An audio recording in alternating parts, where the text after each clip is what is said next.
Blackness, yes, has been a part of Pride Toronto for 18 years.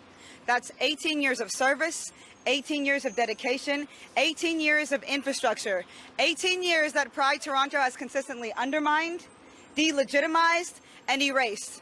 Years ago, their stage was moved to this location. It was dangerous at the time. Their budgets have been slashed in half. They have one of the biggest stages with one of the biggest draws. More than that, they are one of the only spaces within Pride Toronto throughout the entire week that is dedicated to Black and brown bodies, that celebrates our culture, that celebrates our history, and celebrates the history that is Pride, that is resilience, that looks like Black and brown trans people stepping up and challenging the system. In 1981, we had a riot here that was as a direct result of police brutality, and that is the birth of Pride in this city. That is following in the tradition of 1969 in Stonewall. The police have consistently targeted our communities, have consistently brutalized us, have historically erased us. There's still been no apology for the Pussy Palace raids in 2000. There has still been no apology as recently as last year when Tavis attacked and attempted to destroy sex working and trans communities. What does it mean if in Pride I am criminalized within it as a queer Black person and I am criminalized when I leave it? What does it mean then? So before you start asking questions about the role of police, perhaps we should start asking questions about the role of Black people and the active inclusion of Black people who have been a part of Pride historically and will be moving forward. Will it take 20 years or 10 years or 15 years before we recognize that we are an integral part of this? We founded this movement to represent some of the most marginalized communities, and we will continue to do that. Yes. Let's backtrack for a moment.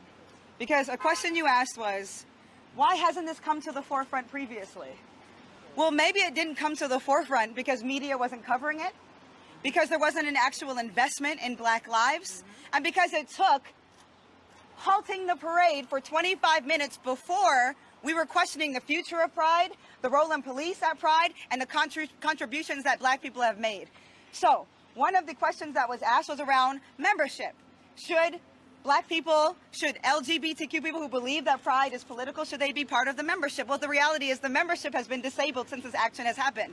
There was an influx of people who believe in the work, who believed in representing marginalized communities, allies who have really stood up and said, you know what, we're actually going to actively participate in this, and membership has been disabled. Maybe we should talk to Chantal about that. Maybe we should discuss that. And the other thing is this: does it require Black people at the table when in a primarily white space? Do we absolutely need to be there for ethical decisions to be made?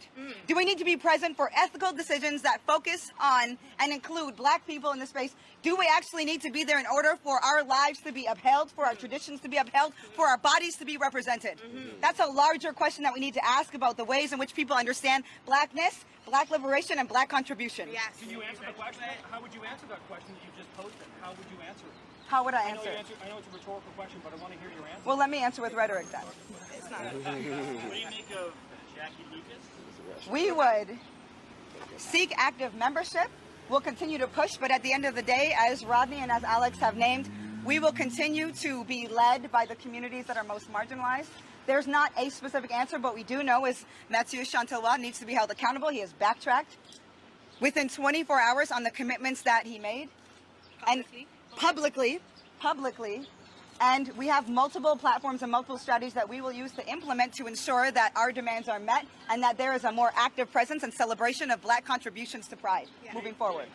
Rodney mentioned that Mayor Tory needs to stay in his lane and that it's not appropriate for him to be commenting, and if you want to answer this, it's not appropriate for him to be commenting on this situation. Does that mean that there isn't a role for city councillors? I know Mike Layton has come out and said he supported what was going on with Black Lives Matter Toronto. Sherry DeNovo has come out.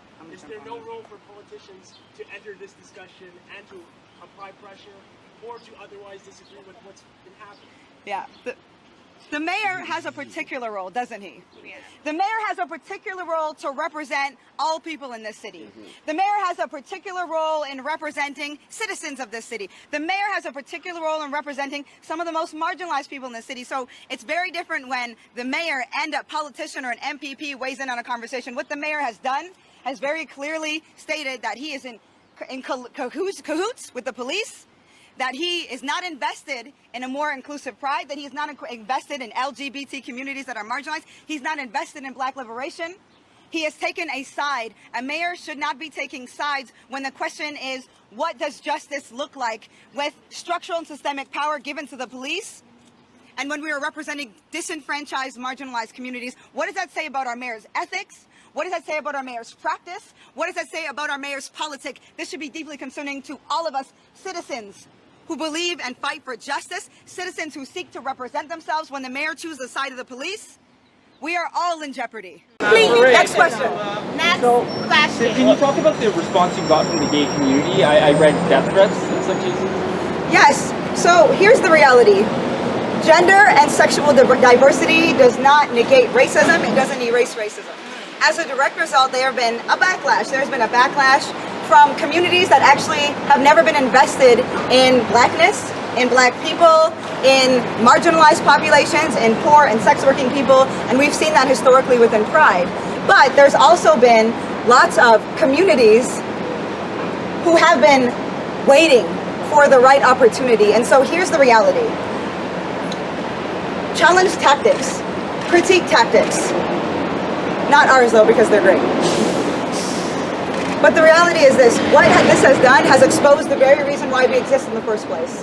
It has exposed why Black Lives Matter exists. It exposes and affirms why we did the action in the first place. Racism exists here in Canada. It has existed since the genocide of Indigenous people. It continues to exist while there's a mass inflation of Black Canadians streamlined to Canadian federal prisons. It continues to exist when Black people are pushed out into one of the most historically radical parades, events, and moments in this city and worldwide. So it's very much exposed the reason why we exist and the reason why 3 words that just say Black people have an inherent right to life, Black Lives Matter, why it is considered a controversial statement in this city and why it's treated like that in the media. Just going back to the controversial statement, because there's a lot of division about this in our city, let alone around the world. What do you think people should do to maybe try to understand? Is it education? Should people try to read up more, figure out what's going on? What do you think people need to do to figure it out? I think there are several ways that we need to address that. I think it happens in the educational system. I think it happens in the media. I think it happens as a cultural shift, and that is one of the most successful things that have come out of this. There's been a huge cultural shift. We're asking questions about the role of police. We're asking questions about safety. We're looking at what Pride is going to be in the future. We're looking at how to make it more inclusive. Anytime there's a cultural shift, we are winning. And so it's really important to uplift that this is more than just policies, legislation, and institutional shifts. This is a shift that has to happen on the public level, on the communal level, and understanding what it means to actually be invested in social justice, what it means to be invested in equality and equity, and in freedom for all. What does it actually mean? These are the shifts that we need to see more of in order for those 3 words to be something that actually should mean everything to everyone. Black Lives Matter. It's really not that controversial. Black Lives Matter. You've caught the attention of the local and national media at this point based on really what happened on Sunday and, of course, what's happened in the past several months. Do you have any future plans this summer? We've got the Toronto Caribbean Carnival coming up at the end of the month. Are you involved at all in that carnival? Do you have any plans for that carnival? If you are not involved, what role at all do you have, or what plans does your group have? We're invested in focusing on Pride. That is our investment. We're focusing on being committed to our communities and being accountable to our communities and seeing it through. There's many things that are on the horizon, but right now this is where our focus is, and we're going to continue to uplift names like Sumaya Damar, like Andrew Loku, and like Jermaine Carby, because these are names that are often forgotten in light of the, all of the other things that could possibly be happening. We've shown up historically in the city. We'll continue to show up. What would you say to those who have come out saying that those demands of the parade were signed out of duress because it was essentially hijacked? Duress. I would say that is consistent with the experience of Black people every day. I am less concerned with Pride organizers who have put who have been put in a position of responsibility where they need to be accountable to community members. Why is the question not what would cause a group of people, a group of black people, to put their very bodies on the line? For indigenous people to be in solidarity with us, for Latinx and South Asian people, we put our very bodies on the line to fight for something. That to me would indicate that we are under extreme duress constantly, that this is something that is consistent with our everyday. Again, what does it mean for me to be criminalized in the parade, where we were met with very aggressive behavior by cops, where our tables were questioned, we were continuously asked if we had the right permits, documentation. We were continuously harassed where no other table was. We had to get Pride organizers to intervene consistently because these were not issues that they anticipated, but we did. So when you think about duress, ask the question instead, what would it take? How much oppression, how much injustice would it take for us to actually create the intervention that we did? Yes, you're very much working. You talked about the fact that your list of demands and asks all came out of conversations with your community, right? That's all developed through. It's not just, like you said, a few people sitting in your room coming up with a list. This was based on your community. Is it not then right for Mathieu to go back to his community, as it were, his board, to then present that list to them? Because he is only one man. Isn't the counter true that he should then go back to his community and put that list forward to them for more discussion? Or should it just be, I mean, it's not a legal document. Right. We are his community. When we're queer and trans, and when the vast majority of members, not only in this chapter, but overall are queer and trans, we are his community. And really, no, we were not just a small group of people making decisions about what Pride was going to look like. That's Pride Toronto. That's who they are. We're something very different. We represent a vast amount of community, and we are speaking on behalf of those needs because of the platform that we were given. Because we are the honored group, and therefore we have to be honorable to the communities that we serve. That is the very reason why we're asked to be that in the first place. And so Mathieu can continue to engage with his community, but we're asking, in fact, that he actually engages with the LGBT community, the community that he is said to serve. We ask that he open up the membership, because it has been disabled, so that that can actually happen.